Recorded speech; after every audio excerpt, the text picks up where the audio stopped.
नमस्कार। सबसे बड़ा सवाल देख रहे हैं और मैं हूं आपके साथ दिव्या सिंह। प्रधानमंत्री नरेंद्र मोदी रूस दौरे पर है। इस दौरान वहां से ऐसी तस्वीर और वीडियो सामने आ रहे हैं जो देश के लिए गौरव की बात है। जिस तरह से पीएम मोदी का भव्य स्वागत हुआ, भारत माता की जय के नारे गूंज उठे, भजन और कीर्तन भी देखने को मिला। इससे भारत में भी खुशी का माहौल है। कमाल की बात यह है कि व्लादिमीर पुतिन ने जिस तरह से पीएम मोदी के साथ अपने रिश्ते की मजबूती को दिखाया है वो चर्चा का विषय बना हुआ है। पुतिन ने कहा कि हमारे रिश्ते बहुत अच्छे हैं और आप हमारी बातचीत बिना ट्रांसलेटर के समझते हैं। इसके बाद पीएम मोदी भी खिलखिलाकर हंस उठे। लेकिन इन सब के बीच ब्रिक्स समिट में मंच से पीएम मोदी ने चीन, रूस समेत पूरी दुनिया को नसीहत दी और कहा कि जंग किसी भी समस्या का समाधान नहीं है। पीएम मोदी ने कहा, हम युद्ध नहीं, डायलॉग और डिप्लोमेसी का समर्थन करते हैं। आतंकवाद को लेकर कहा कि इस मामले पर सबको मिलकर लड़ने की जरूरत है और सहयोग करने की जरूरत है। इस विषय पर दोहरे मापदंड के लिए कोई स्थान नहीं है। ऐसे में सबसे बड़ा सवाल यह है कि पीएम मोदी ने जिस तरह से ब्रिक्स समिट के दौरान बातें की, उससे वहां मौजूद देशों को क्या मैसेज देना चाहते हैं वो। आज इसी पर चर्चा के लिए मेरे साथ स्टूडियो मौजूद हैं कैपिटल टीवी के editor in chief doctor Manish Kumar. Doctor साहब, स्वागत है आपका। धन्यवाद। पीएम मोदी ने जिस तरीके से बातें की, क्या वहां पर मौजूद देशों को संदेश था या फिर जो लोग नहीं मौजूद थे उनके लिए संदेश? देखिए, एक वीडियो और एक तस्वीर बड़ा वायरल हो रहा है सोशल मीडिया पे, जिसमें बीच में पुतिन खड़े हैं, बगल में शी जिनपिंग हैं, इधर प्रधानमंत्री मोदी हैं और पुतिन साहब उंगली से इशारा कर रहे हैं। तो लोग पूछ रहे हैं कि ये किसको उंगली दिखाया जा रहा है। पुतिन साहब तो उंगली दिखाते रहते हैं, लेकिन इस बार ब्रिक्स समिट के अंदर प्रधानमंत्री मोदी ने 3-4 मैसेजेस दिए। किसको? ये पाकिस्तान नहीं, बांग्लादेश नहीं, सब छोटे देशों को नहीं, सीधे सीधे इस बार अमेरिका के ऊपर धावा बोला है प्रधानमंत्री मोदी ने कि बाज आ जाओ, हमारे पास ऑप्शंस की कोई कमी नहीं है। और दूसरी चीज, आप जिस चीज का दंभ भरते हो वो मैं चुटकी से सॉल्व कर सकता हूं। क्या क्या हुआ इस दौरान? 3-4 चीजें हुई है।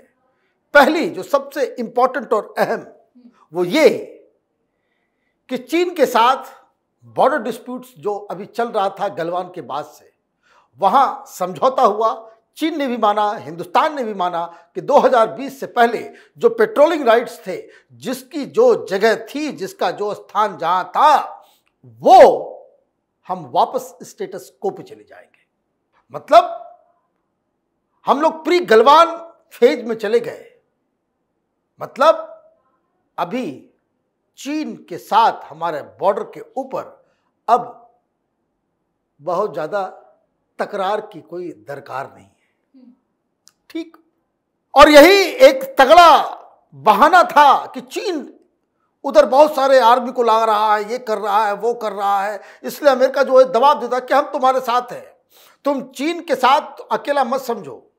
ठीक है भाई, दोस्त तो मुसीबत में ही काम आता है, लेकिन दोस्त बाप बनने लग जाएगा तो चलेगा नहीं, चलेगा नहीं।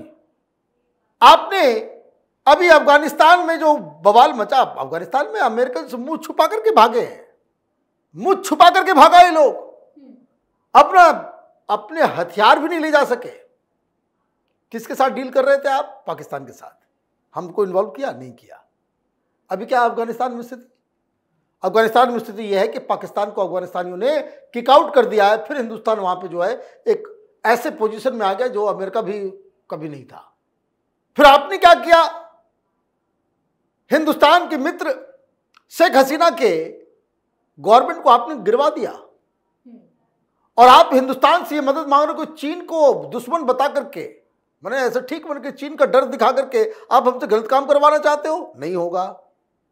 फिर यूक्रेन आया। यूक्रेन से जब वॉर शुरू हुआ, आपने प्रेशराइज करना चालू कर दिया कि भाई आप हमारे अगर दोस्त हैं तो रूस से तेल ना ले। क्यों नहीं लेंगे? हमने लिया। अभी ईरान से प्रॉब्लम चल रहा है, ईरान से भी हम तेल ले रहे हैं, तेल लेंगे। आपने पूरी दुनिया को बना कर रखा है कि भाई ईरान से कोई आदमी तेल नहीं लेगा, हम लोग लेते हैं। रूस से कोई नहीं लेता, हम लेते हैं। हम दोस्त हैं, दोस्त बनना चाहते हैं। आप बाप बनने की कोशिश मत करो।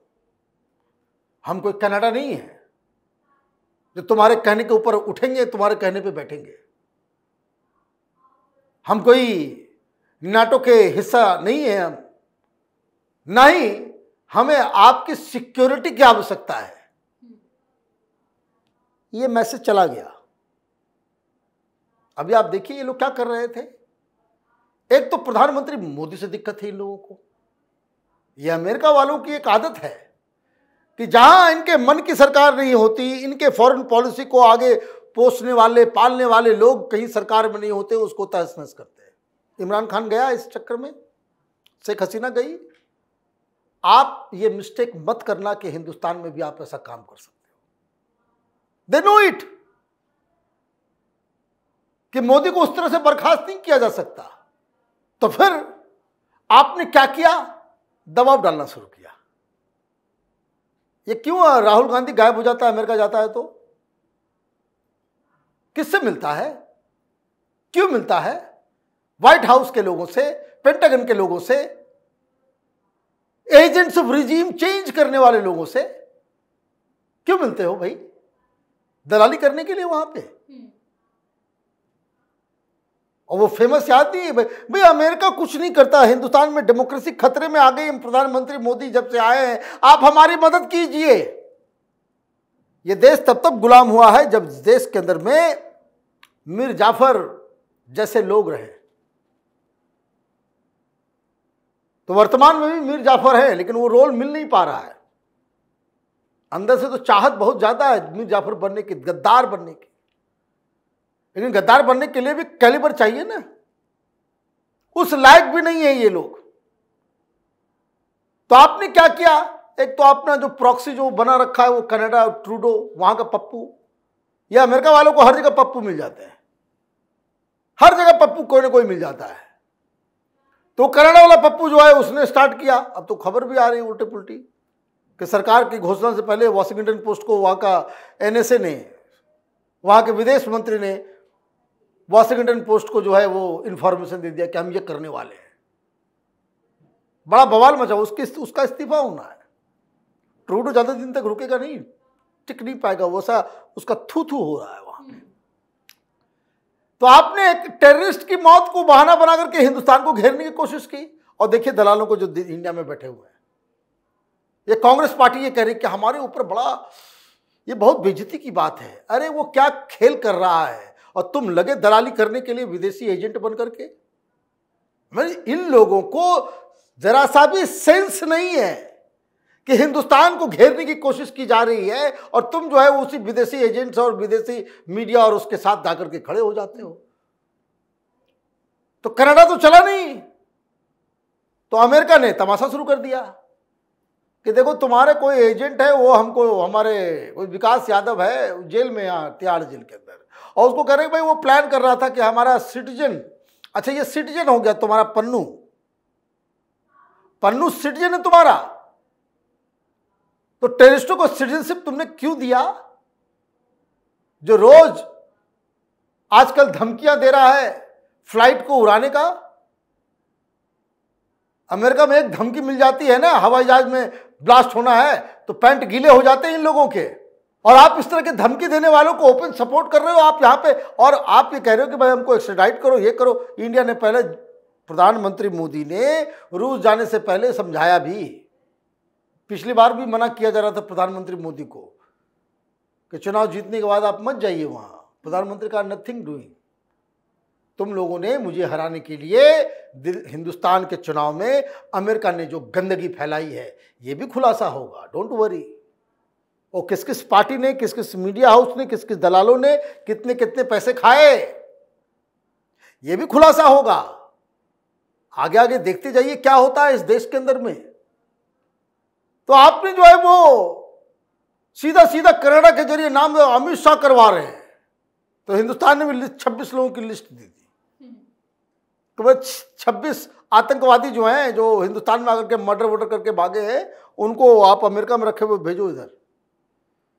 वो राणा का भी नाम दिया हुआ, जो मुंबई हमले में जुड़ा हुआ था, तो आपको दबाने की कोशिश की जा रही थी। प्रधानमंत्री ने कहा कि अच्छा रुक जाओ, इसका इलाज करना जरूरी है। तो जो चाइनीज थ्रेट है उसको पहले न्यूट्रलाइज किया, बॉर्डर का प्रॉब्लम सॉल्व किया, और वहां जाकर के कह रहे हैं कि भाई डायलॉग से सब कुछ ठीक होगा। और पुतिन, अमेरिका का दुश्मन नंबर 1, उन्होंने कहा कि भाई हमारी दोस्ती तो गजब है, बड़ी दोस्ती की हाँ, इंटरप्रेटर की भी जरूरत नहीं है। बाकी लोगों से वो हाथ मिलाया, मोदी जी को देखते ही गले में लग गए। ये वहां पेंटागन में लोग जो है वो उनकी धक धक धक धक हो रही होगी, ये हमने गलत आदमी से पंगा ले लिया, गलत व्यक्ति से पंगा ले लिया। ये वहां पे सोचा जा रहा होगा कि उनको लगा कि भाई अरे हमारी बात नहीं सुनेगा। ये तो मनमोहन सिंह को तो हम उंगली पर नचाते थे, पहले के प्रधानमंत्री को तो उंगली पर नचाते थे। ये कौन सा बला है? जिसका नाम नरेंद्र दामोदर दास मोदी है। तो वो जो इशारा जो आपने कहा कि भाई संदेश संदेश तो वहां है कि हमको वेपन में आपकी जरूरत नहीं है, वो तो दोस्ती है, इस वजह से आपको ऑर्डर दे रहे थे। डबल स्टैंडर्ड भी नहीं चलेगा, है ना? वो तो दोस्ती थी तो आप कैसे सामान खरीद रहे थे? ऐसा थोड़ी कि आपके पास से सामान नहीं मिलेगा। फ्रांस देने को तैयार है, रूस देने को तैयार है। तो एक नई, जैसे कह सकते हैं कि ये जो ब्रिक्स है, ये अपने आप में एक काउंटर पोलराइजेशन है अमेरिका की दादागिरी के खिलाफ।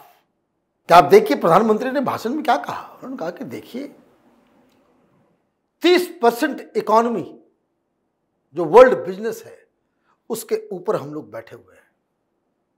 ब्रिक्स में कौन कौन से हैं? ब्राजील है, रसिया है, चाइना है, इंडिया है और साउथ अफ्रीका है। We are the powerhouse. हमको डराने धमकाने की कोशिश मत करो। वैसे ही तुम्हारा सितारा जो है वो गर्दिश में जा रहा है, डूब रहे हो तुम। ये सब देश आपस में मिलके कोई नया ग्रुपिंग क्रिएट कर देंगे तो अमेरिका यूरोप तो वैसे ही कोलैप्स कर जाएगा, कोलैप्स हो जाएगा। लेकिन ये सिचुएशन जो क्रिएट हो रहा है वो आपका किया धरा है। जो प्रधानमंत्री ने कहा कि डायलॉग से सब कुछ सॉल्व कर सकते हैं, दादागिरी से नहीं। तो ये जो डायलॉग का जो रास्ता जो खोल करके रखा हुआ है, तो प्रधानमंत्री ने तो कमाल कर दिया। ये जो प्रधानमंत्री की डिप्लोमेसी है, 2024 में चुनाव मैंने तीसरी बार जब बन करके आए, जब लोग कह रहे हैं कि भाई कमजोर हो गई सरकार, 240 वाली जो डिप्लोमेसी है इट इज मोर एग्रेसिव। वो फ्रंट फुट पे आकर के जो है रोहित शर्मा की तरह छक्का मार रहे हैं, जहां जा रहे हैं छक्का मार रहे हैं। तो ये मुझे लग रहा है कि पेंटागन और CIA में जो डीप स्टेट के लोग हैं, जो दलाली में विश्वास रखते हैं, उनको संदेश दिया गया है।